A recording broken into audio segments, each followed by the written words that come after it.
Graças e paz, irmãos. Boa noite a todos. Quero convidá-los a abrir suas Bíblias em Zacarias 12. Chegamos ao bloco final desse livro de Zacarias. E nesse bloco final, capítulo 12, 13 e 14, ele tem uma apresentação escatológica. Ele aponta para algo que há de acontecer, de há de vir. E nesse apontamento, traremos algumas aplicações aos nossos corações. Eu estarei lendo o texto de Zacarias 12, e os irmãos acompanhem a leitura da palavra que diz assim: Esta é a mensagem que o Senhor anunciou acerca do destino de Israel. Mensagem do Senhor, que estendeu os céus, lançou os alicerces da terra e formou o espírito humano. Farei que Jerusalém seja como uma bebida que deixará as nações vizinhas cambaleando quando vierem seus exércitos para cercar Jerusalém e Judá. Naquele dia, transformarei Jerusalém numa pedra pesada. Todas as nações se reunirão contra ela para tentar removê-la, mas só ferirão a si mesmas. Naquele dia, diz o Senhor, farei que todos os cavalos entrem em pânico e todos os cavaleiros enlouqueçam. Cuidarei do povo de Judá, mas cegarei todos os cavalos de seus inimigos.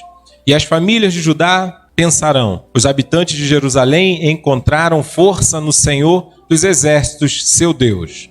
Naquele dia, farei que as famílias de Judá sejam como uma chama que põe fogo num monte de lenha, ou como uma tocha acesa no meio de feixes de cereal. Elas incendiarão todas as nações vizinhas, à direita e à esquerda, enquanto os habitantes de Jerusalém permanecerão em segurança. O Senhor dará vitória primeiro ao restante de Judá, antes de Jerusalém, para que a honra dos habitantes de Jerusalém e da linhagem real de Davi não seja superior à honra do restante de Judá. Naquele dia, o Senhor defenderá os habitantes de Jerusalém. O mais fraco entre eles será como o rei Davi, e os descendentes do rei serão como Deus, como o anjo do Senhor que vai diante deles. Pois naquele dia começarei a destruir todas as nações que atacarem Jerusalém. Então derramarei um espírito de graça e oração sobre a linhagem de Davi, e os habitantes de Jerusalém olharão para aquele a quem transpassaram e chorarão por ele como quem chora a morte do filho único. Lamentarão amargamente por ele, como quem lamenta a perda do filho mais velho. Naquele dia, o pranto em Jerusalém será como o grande pranto por Hadad-Rimon, no vale de Megido. Todo Israel chorará, cada família separadamente, os maridos longe das esposas. A família de Davi chorará separadamente, bem como a família de Natã, a família de Levi e a família de Simei. Cada uma das famílias sobreviventes de Judá chorará separadamente, os maridos longe das esposas. Palavra do Senhor ao nosso coração. Quando olhamos para esse texto, como eu falei, ele traz um conceito escatológico, por isso encontramos várias repetições naquele dia, várias vezes falando sobre naquele dia, num dia de há por vir, num dia de juízo, num dia de sentença, no dia em que se tem um fechamento de todo o juízo de Deus. Encontramos então nesse texto uma orientação para um povo que tem no coração um sentimento de que são muito perseguidos. Eles só queriam viver. Mas em todo tempo, alguma nação está tentando invadir o povo de Israel. Em todo tempo, alguma nação está se articulando para tomar Israel. Por vários tempos da história de Israel, Israel foi vassalo. Sempre existiu um suzerano. Sempre existiu um povo vizinho, uma nação vizinha, que explorava com impostos, com taxações, e o povo tinha que trabalhar para pagar esses tributos. O povo, então, tinha no seu coração um sentimento, agora retornando da Babilônia, cansado de toda essa história de opressão e de certa ação dos povos vizinhos, se questionavam dentro de sua alma por que eles eram tão perseguidos, por que havia tanto ódio no coração dos povos inimigos. E aqui, então, para facilitar nossa compreensão, é importante a gente fazer um breve panorama da palavra de Deus, uma breve análise de toda a narrativa, para mostrar como que há esse desdobramento de um fato real, que a igreja do Senhor, o povo de Deus, é perseguido, inquestionavelmente. Quando olhamos para a confecção de um casal que retrata a relação de pureza, de igualdade, de justiça, de santidade, que viviam num jardim planejado pelo próprio Deus e orquestrado para que ali fosse um lugar de bênção e de muitas bênçãos. A palavra de Deus nos mostra que naquele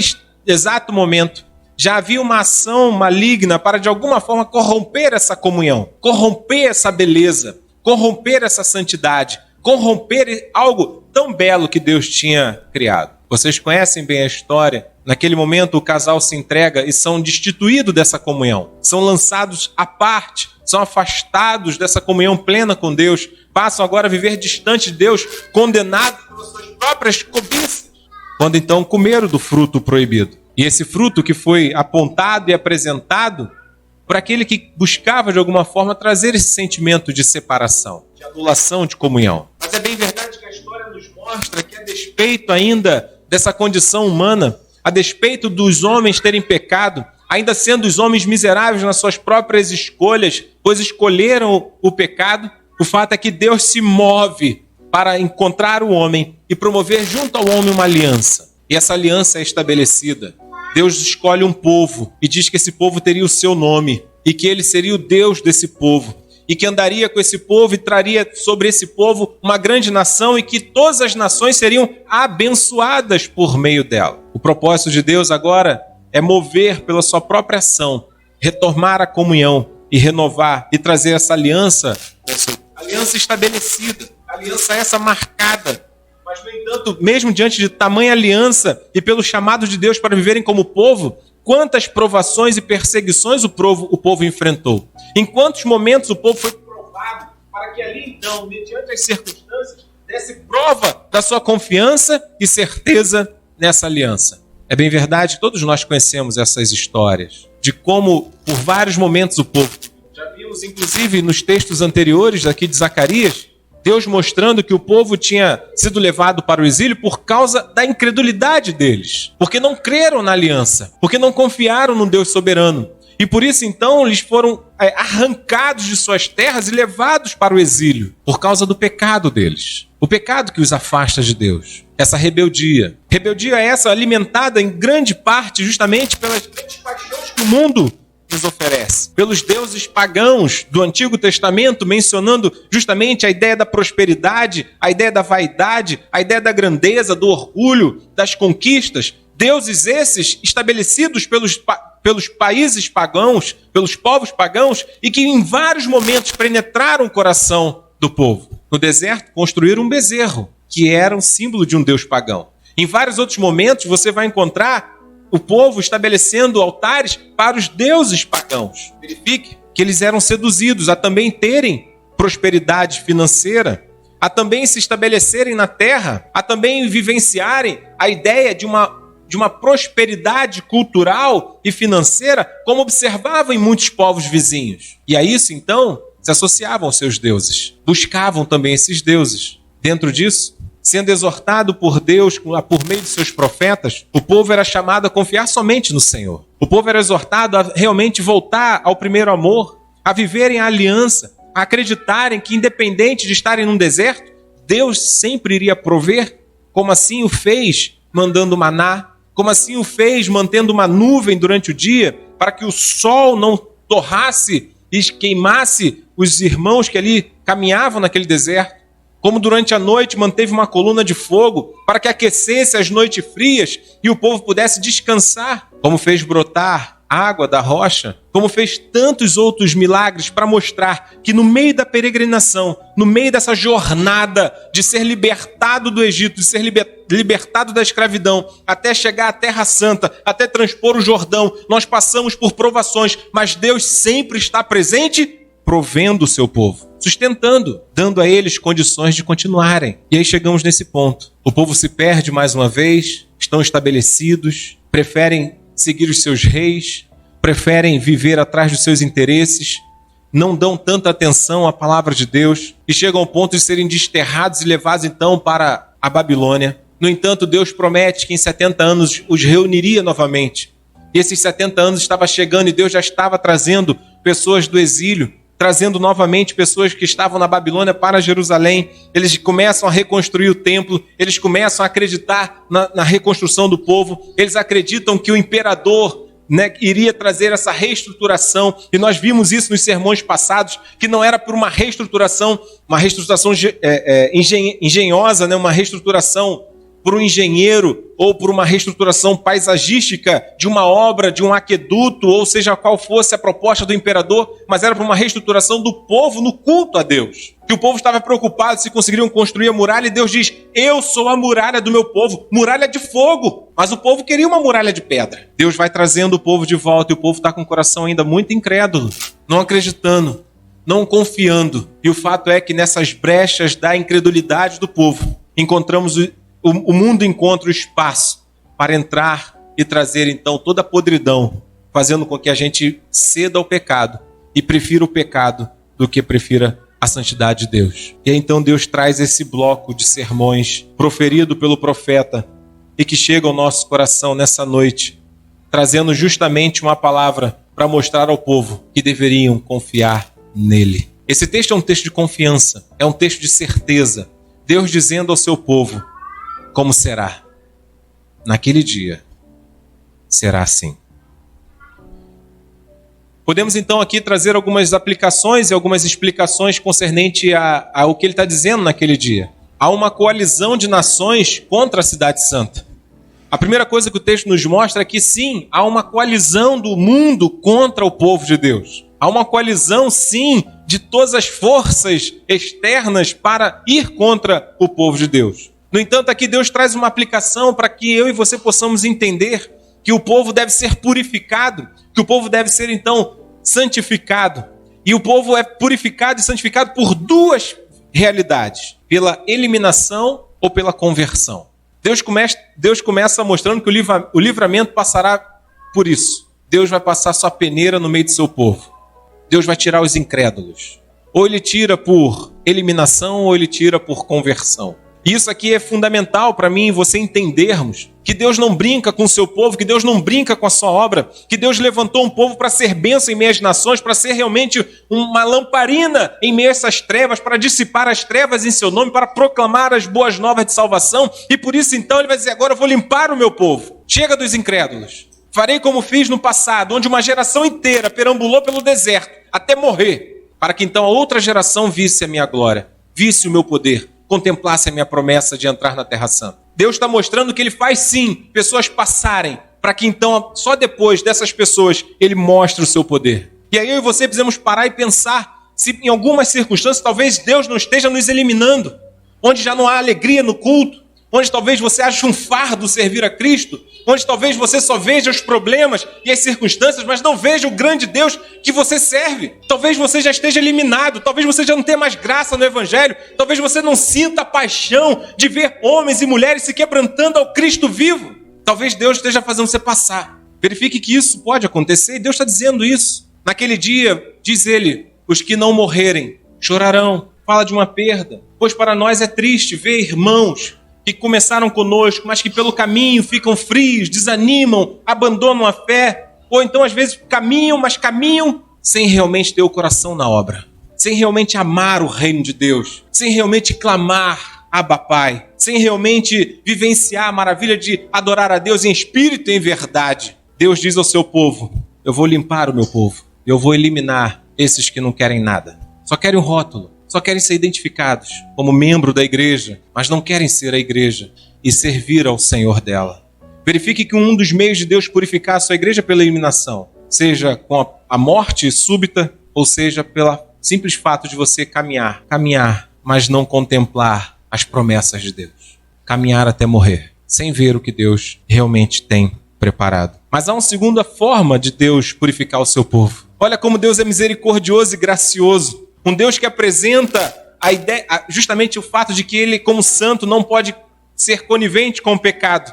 Não pode ser conivente com aquele que é simplesmente desleixado em viver a sua lei.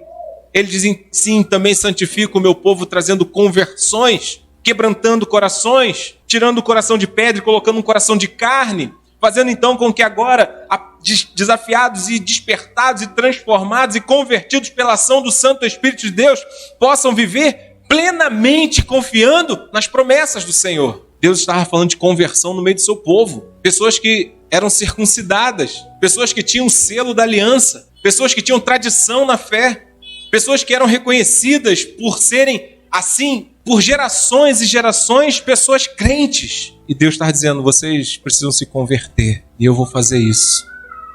Alguns eu vou deixar passar e serão eliminados, mas outros serão convertidos. Outros serão despertados pela minha face. Outros serão transformados pela minha palavra, que ao ouvirem a proclamação da boca desse profeta, sentirão em seus corações o pulsar, o derreter dos seus corações e dirão, Senhor, tem misericórdia de mim, o quanto tempo andei cego por este mundo, mas louvado seja o teu santo nome, que se revelou a mim e me deu vida, e vida em abundância.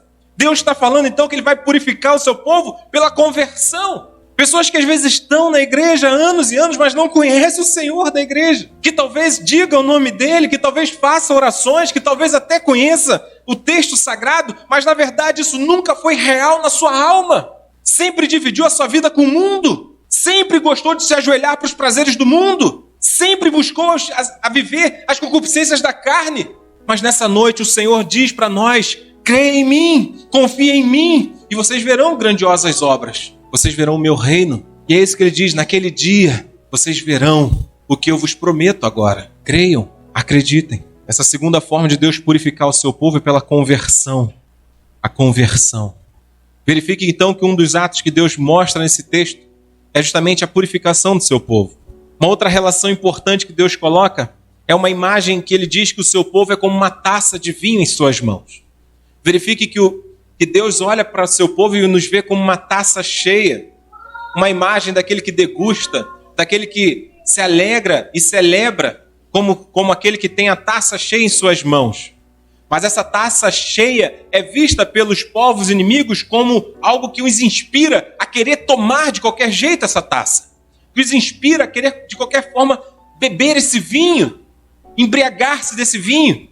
E diz o texto que eles se embriagam pelo desejo de destruir o povo de Deus, simplesmente porque são taça na mão do Senhor. Porque Deus os elegeu para ser luz em meias trevas. Porque aqui é importante a gente trazer a menção, um fato. Quando nós olhamos para a história de todo aquele da Via Crucis do nosso Senhor e Salvador Jesus Cristo, às vezes podemos nos perguntar por que fizeram isso com Ele? O que Ele fez para gerar tanto ódio nas pessoas? Se Ele curava as pessoas, se Ele tinha palavra de verdade, se Ele levava alento aos que estavam perdidos e chorando, se Ele pegava as pessoas marginalizadas que estavam à margem do caminho e as colocava no caminho, lhes dando esperança, alegria de viver, por que levaram Ele à cruz? Por que foram tão violentos com Ele? Por um fato que está narrado aqui nesse texto que nós estamos lendo.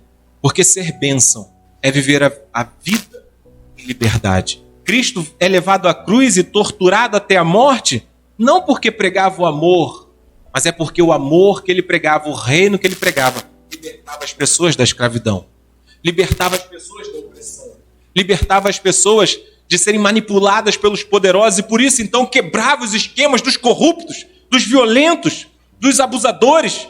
Cristo traz um reino de amor e de verdade, e esse reino de amor e de verdade não é suportado pelo mal. Por isso então o mataram e fizeram tudo que fizeram com ele. Por isso fazem isso conosco também.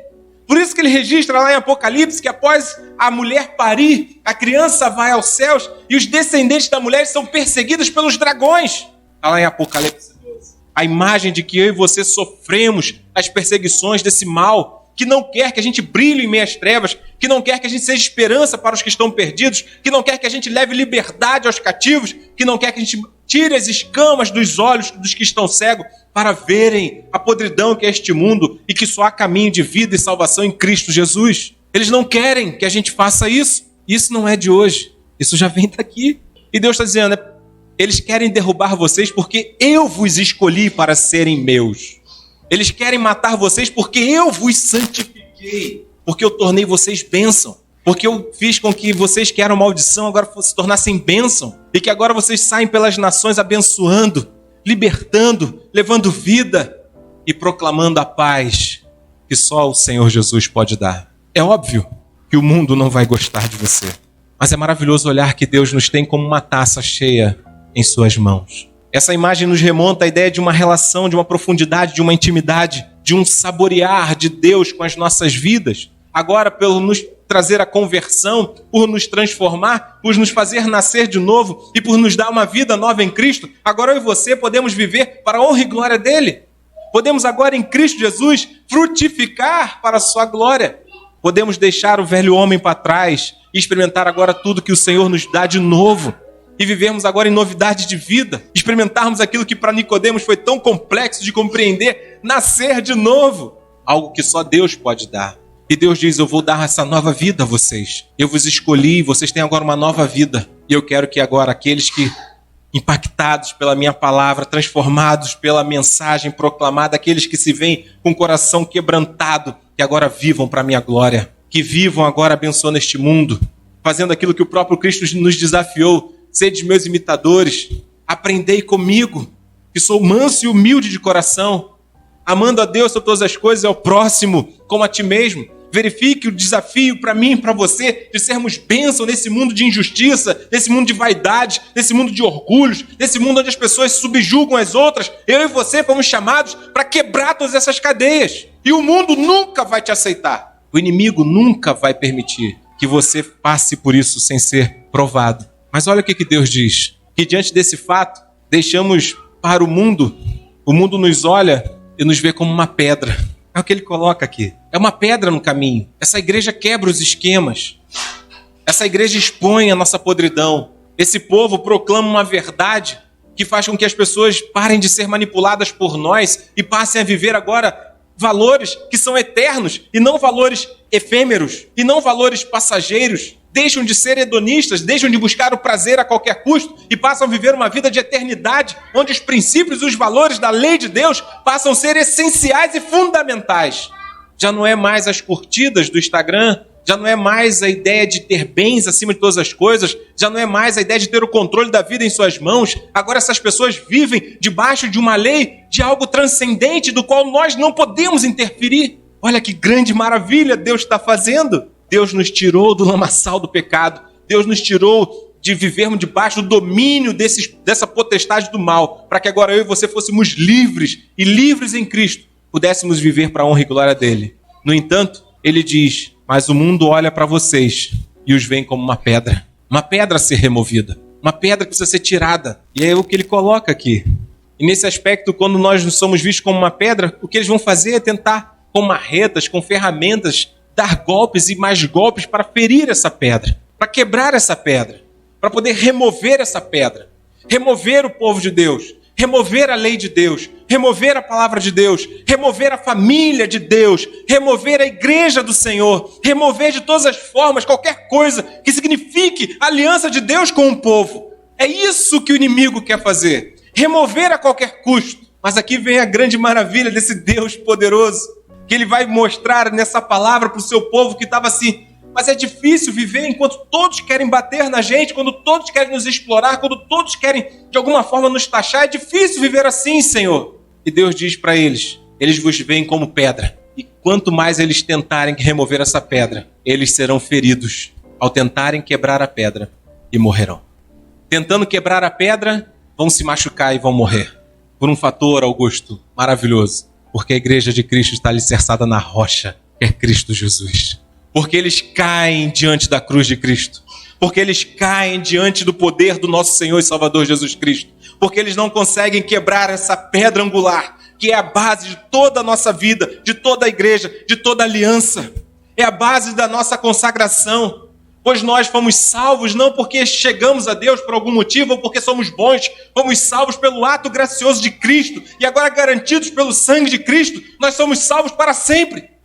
Porque não há sacrifício maior que pudesse ser feito a não ser o sacrifício do Senhor Jesus. E nós cantamos aqui, Ele vive, Ele ressuscitou. A ressurreição de Jesus é a nossa vitória.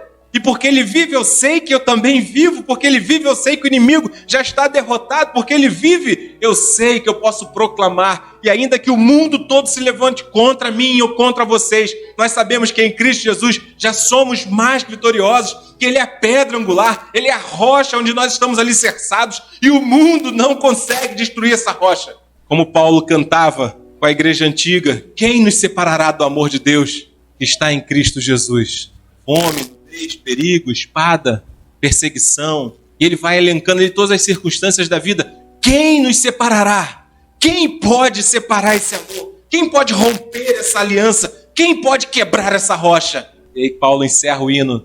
Nada e ninguém pode nos separar do amor de Deus que está em Cristo Jesus. Eu e você fomos salvos, eu e você fomos libertos, eu e você fomos curados das nossas feridas eternas, eu e você fomos perdoados por Deus. Por isso, nessa noite, o Senhor diz, confie em mim, acredite que eu sustento o meu povo, sou eu que faço vocês saírem todos os dias e voltarem, sou eu que mantenho essas portas abertas, sou eu que os santifico para a minha honra e para a minha glória. Acredite, o povo tinha medo, o povo não tinha, como todos nós, às vezes aqueles momentos de fraqueza, né?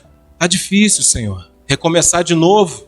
Eles invadiram, quebraram tudo, levaram tudo. Talvez a gente olhe para as circunstâncias do mundo e fique assim, Senhor, o mundo está de ponta cabeça. Se a gente vai olhando para as circunstâncias do nosso país, verificamos o quanto os princípios morais e os valores estão sendo invertidos, estão sendo mudados. O que para nós era tão tradicional, tão comum, tão relevante, como os nossos princípios judaicos cristãos, agora se invertem e fazem, inclusive, com que os nossos princípios sejam princípios que, pelas leis que estão sendo orquestradas, será crime. Quando olhamos para esse tempo, onde ladrões são inocentados e pessoas justas são condenadas, talvez paramos e pensamos assim, Senhor, está tão difícil, está tão difícil. Mas é aqui que Deus vem e diz, mas eu vos alicercei numa rocha que não pode ser quebrada. E quanto mais eles baterem para quebrar, mais eles se ferirão e morrerão. E vocês verão a minha glória. Olha que mensagem Deus está dando para o seu povo. Acreditem. Mais uma vez Deus para e diz assim, acreditem em mim. Mais uma vez nessa noite Deus chama você a ser uma pessoa de fé. Você tem que acreditar. Nós lemos um texto aqui de Tiago, depois lemos um texto de 1 João, retratando justamente o fato de que se você amar o mundo, não tem como você ter o amor de Deus, porque o mundo não está nas vontades de Deus. Mais uma vez, Deus nos chama, acredite, renuncie a esse mundo e confie em mim. Deus nos chama a fé. E nessa noite nós poderíamos aqui trazer justamente esse fechamento. Você acredita que Jesus morreu por você?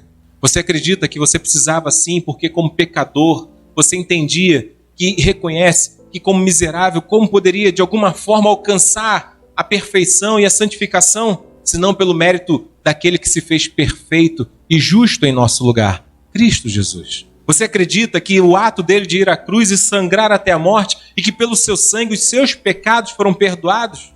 Você acredita que basta somente crer nele e confessar Jesus como Senhor e Salvador de sua vida? Será salvo tu e a tua casa? Você acredita? Porque é sobre isso que Deus está falando em Zacarias. Acredita em mim, tenham fé. Pois primeiro você tem que crer, para depois você ver. É assim que Deus faz.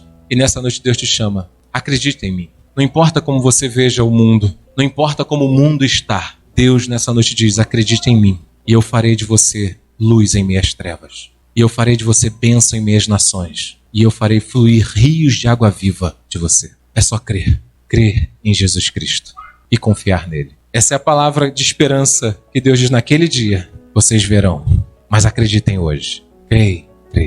Que Deus assim os abençoe. Vamos orar nesse momento, curve sua cabeça. Nós vimos que tem duas formas aqui apresentadas no texto de Deus purificar o seu povo, de Deus santificar o seu povo. Um é fazendo com que algumas pessoas passem sem ter significado nenhum, passem como se suas vidas não tivessem valor, como se suas vidas não tivessem significado, como se suas vidas fossem simplesmente viver uma rotina após outra rotina, sem que nada realmente fosse realizado para a eternidade. Simplesmente vivem e morrem. Mas Deus diz também que tem outra forma de purificar o seu povo, pela conversão, dando um coração sensível à sua palavra, abrindo os nossos olhos para ver a sua graça e o seu amor. Então ore, Senhor, santifica-me, ó Deus, trazendo a conversão à minha vida, para que eu experimente sim a ação do Teu Santo Espírito e viva, Senhor, essa em novidade de vida, viva, Senhor, essa vida em abundância que o Teu Filho conquistou na cruz por mim. E sendo assim, não tema o mundo, mas saiba em quem você foi alicerçado. Não tema as provações, não tema as perseguições, não tema as circunstâncias. Simplesmente tema ao Senhor e confie nele. Maravilhoso Deus, nós nos sujeitamos a Ti, Senhor. Nós nos curvamos diante de Ti e declaramos que queremos ser ferramentas vivas em tuas mãos. Queremos declarar que confessamos Cristo Jesus como nosso Senhor e Salvador. E queremos, ó Deus, vivenciar esse jorrar de água viva. Queremos realmente ser bênção onde quer que estejamos. Queremos ser luz para dissipar as trevas. Queremos ser sal para temperar este mundo. Queremos ser teus discípulos, Senhor. Povo eleito, nação santa, propriedade exclusiva tua, para viver para a tua glória. Assim, ó Deus, nós nos sujeitamos a ti e glorificamos o teu santo nome pela salvação em Cristo Jesus, pela aliança que o Senhor fez conosco, por nos chamar e nos fazer teu povo. Aqui estamos, Senhor, aqui estamos e declaramos, ó Pai, nós confiamos em ti, nós confiamos, nós acreditamos na tua palavra, nós cremos no Cristo ressurreto e sabemos que o Senhor tudo governa e que naquele dia o mal verá o teu poder e todos eles se curvarão diante de ti, Senhor, pois verão a tua glória. Enquanto esse dia não chega, suplicamos que o Senhor nos firme na rocha, que o Senhor nos sustente nessa rocha maravilhosa que é teu Filho, que nós possamos ter sempre o coração convicto de quem é Cristo, nosso único e Salvador, e que assim, Senhor, certo da nossa salvação, possamos trilhar a nossa jornada, vivendo para a tua honra e para a tua glória, até o fim, até o último instante, até estarmos face a face com o Senhor. Sustenta-nos, ó Deus, firma-nos, ó Pai, é o que suplicamos em nome de Jesus. Amém.